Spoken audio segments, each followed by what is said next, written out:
So the other day I was watching an MP in the UK, or at least some person who was talking on the floor of Parliament, discussing Andrew Tate and his vile misogyny, and how the government had to do safeguards or have some sort of extremism check in school in order to prevent young men being radicalised by this.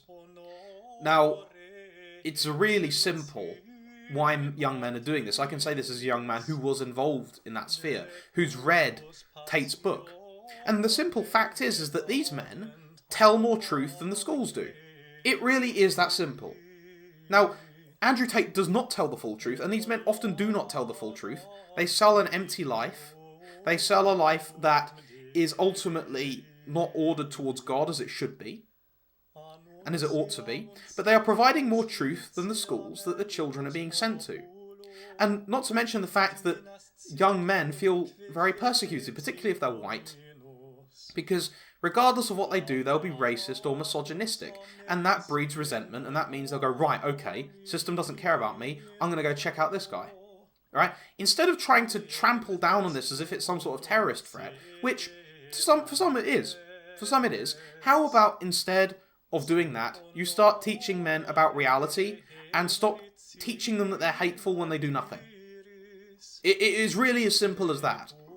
There's no need to clamp down on this dissent, because all you're going to do by clamping down on it is make it more strong. And the last thing that you want is Andrew Tate getting more attention, because the way of life he teaches is false. But of course, send this to your MP, right? It's not going to change until you do this, and until the system which the MPs are on top of stops telling them lies repeatedly, until it stops preaching this gospel that teaches others to despise them, it is not going to change. You're just going to make men more radical.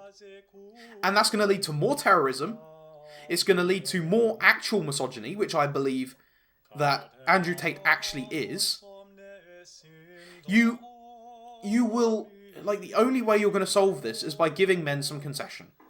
Otherwise, they're just going to become radicalised, they're going to start thinking like this, and this is going to destabilise the entire society. And it really is as simple as that. For more videos, please donate to my Patreon, and stay tuned because I have a little project coming up. See you guys.